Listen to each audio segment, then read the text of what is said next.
আমার মনে হলো তো ইউনূস সাহেব আর আমার লেভেলটা তাহলে কি, তাইলে আমার লেভেলটা কি তার মতো যে উনি নোবেল পুরস্কার পাইছে, ঠিক এটা আমি পাইতেও পারি, আল্লাহর রহমত আমি পাইতেও পারি। আমার জ্ঞানে গুণে শিক্ষায় দীক্ষায় ত্যাগে তিতিক্ষায় যদি সারা পৃথিবীতে আমার এখনো সময় আছে 2.5-3 বছর 4 বছর সুস্থভাবে বাঁচা, আল্লাহ যদি বাঁচায় রাখে, আমি চেষ্টা করলে পাইতেও পারি একটা নোবেল পুরস্কার বাঙালি জাতির মধ্যে। কিন্তু ইউনূস সাহেব কিন্তু মুক্তিযোদ্ধা হইতে পারবে না।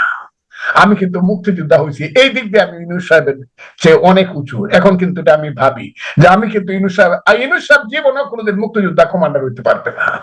এটা ভাবি, কেন ভাবতে হইলো? যে লোকটাকে আমি বললাম হিমালয় পর্বতের চেয়ে উঁচু যে লোক, সেই মানুষটাকে কেন এখন বলতে হচ্ছে? উনি তার ক্ষমতার ময়ূর সিংহাসনে থাকার জন্য তার কর্মচারীকে তার মাথার উপরে রাইখে চলে। তার নামটা কি আমি ভুলে ফেলি, মহামানবের নামটা। তার কর্মচারী তার মাথার উপর দিয়ে কথা বলে।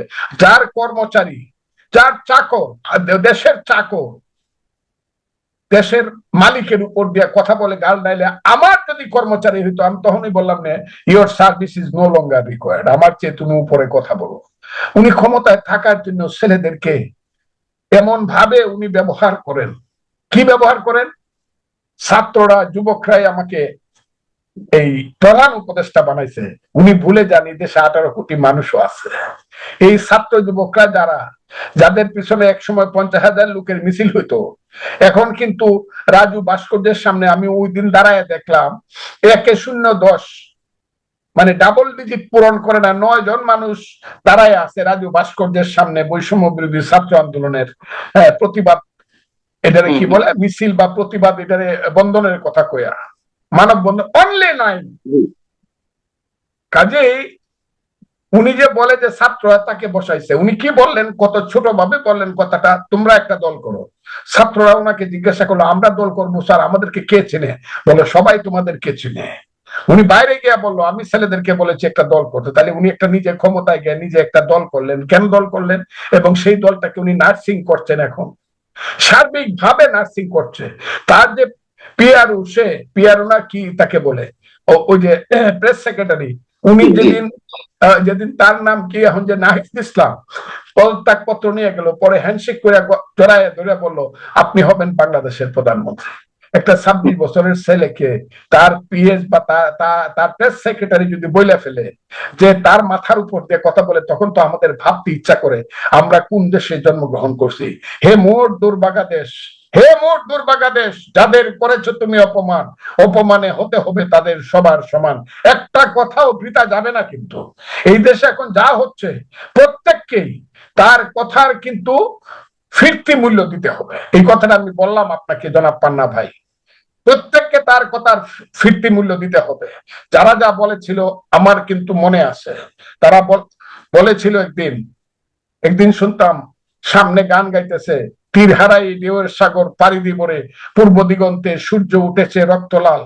আমার মুক্তিযোদ্ধার মনটা এত প্রসারিত হইলো, আমার স্ত্রীকে বারবার বলতাম, দেখো ছেলেরা কি গান গায়, দেখো এরাই মুক্তিযুদ্ধের ছেলে, এদের মাথার মধ্যে বাংলাদেশের পতাকা বান্দা, লাল সবুজের পতাকা, এরাই হলো মুক্তিযুদ্ধের সন্তান। হায় হায়, পরে কি দেখলাম? পরে দেখলাম কি, ওই রবি ঠাকুরের সেই কবিতা, আমি শুনে হাসি আখি জলে ভাসি, এই ছিল মূল ঘটে, তুমি মহারাজ সাধু হলে আজ, আমি আর চোর বটে। তুমি লাল পতাকা বান্ধা মুক্তিযোদ্ধার কথা বলে মুক্তিযুদ্ধের গান বাসায় আন্দোলনে জিতা পরে দেখা গেল তুমি বলতে চাও 71-এ কোনো মুক্তিযুদ্ধ হয় নাই। মুক্তিযোদ্ধাই দেশের কেউ না। তুমি সব যারা হিজবুত তাহরির করো, যারা আল কায়দার মতো আফগানিস্তান বানাতে চাও, যারা এই দেশটাকে সিরিয়া বানাতে চাও, কালকেও একটাই বলছে, এগুলোরে কি বলবো আমি, যে না আমরা সিরিয়ার মতো করব না, তবে আমরা তুরস্কের মতো করব। আমি একটু প্রশ্ন করতে চাই, আপনি যে প্রসঙ্গ বললেন যে ডক্টর মোহাম্মদ ইউনূস সবসময় ছাত্রদের উদাহরণ দেন বা ছাত্রদের প্রসঙ্গ টানেন, যে ছাত্ররা তাকে ক্ষমতায় বসিয়েছে, ছাত্রদের প্রতি তার এক ধরনের কৃতজ্ঞতা বোধ, এটা আমরা সম্মান হিসেবে দেখতে চাই যে তিনি কৃতজ্ঞতা প্রকাশ করছেন। কিন্তু এর পাশাপাশি তিনি কি এই মুষ্টিমেয় কিছু ছাত্র সমন্বয়কদের প্রতি কৃতজ্ঞতা জানাতে গিয়ে বাংলার আর সব 17-18 কোটি মানুষকে অপমান করছেন না? তিনি মানুষের কথা তো উল্লেখ করছেন, তার মানে তিনি এই গণমানুষের প্রধান উপদেষ্টা নন, তিনি শুধুমাত্র ওই মুষ্টিমেয় কয়েক ছাত্র সমন্বয়কের প্রধান উপদেষ্টা। আমি আপনাকে খুব ক্লিয়ারলি কথাটা একটু আগেই তো আমি বললাম, উনি যখন বলে ছাত্ররা আমাকে বানাইছে, ছাত্ররা বানাইছে, এই ছাত্ররা কারা? এই ছাত্রদেরকে আমি বলবো ইউনূস সাহেবকে বলবো। অবশ্যই ইউনূস সাহেবের উপরে আমার আর এখন বিশ্বাস নাই, কোনো নির্বাচনই না। উনার যদি ইজ্জত নিয়ে যেতে হয় এবং উনার যদি কোনো ধরনের সম্মান বোধ থেকে থাকে, উনার এই মুহূর্তে পদত্যাগ করে বলা উচিত লেট দেয়ার বি তত্ত্বাবধায়ক সরকার। যে তত্ত্বাবধায়ক সরকার আইনটা অলরেডি হাইকোর্টে ওকে হয়ে বসে আছে, খালি এপিলেট ডিভিশন ওকে করলে পরেই তত্ত্বাবধায়ক সরকার 4 মাসের মধ্যে ইলেকশন দিয়ে জনতার প্রতিনিধি হাতে ক্ষমতা হস্তান্তর করতে পারে।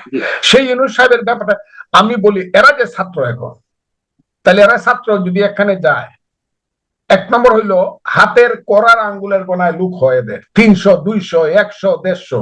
আবার এর মধ্যে 2টা গ্রুপ হয়, একটা আবার এদেরকে পিটায়। বরিশালে গেছে নাহিদ ইসলামকে মারতে গেছে, পুলিশ গিয়া বাধা দিছে। ওই কুমিল্লাতে গেছে হাসনাত আব্দুল্লাহকে মারতে, যেখানে এরা যাবে সার্জিদ যেখানে যাবে নিজেরা মারামারি, অন্য কেউ কিন্তু মারতে আসে না। এরা কিন্তু কেউ ছাত্র না, এরা ছাত্রদের মূল অংশ না। এই যে ছাত্র দলের মতো বিএনপির ছাত্র সংগঠনকে উপহাস করে কথা কইতো যারা, এখন কিন্তু সবাই ছাত্র দলের ভয়ে আছে। ছাত্র দলকে এখন কিন্তু সবাই কেয়ার করে। ছাত্র দল কোনো ক্যাডার ভিত্তিক পার্টি না হইলেও সমর্থনের দিক থেকে ছাত্র দল এইসব ক্যাডার ফেডার যাদের কাছে যারা সশস্ত্র বলে নিজেদের দাবি করে, এদের চেয়ে অনেক বেশি সমর্থন ছাত্র দলের প্রতি আসে। এর বাইরে সমস্ত ছাত্র সংগঠনের বাইরে রাজনীতি করে না এই ছাত্রের সংখ্যাটা হলো 80 to 85%।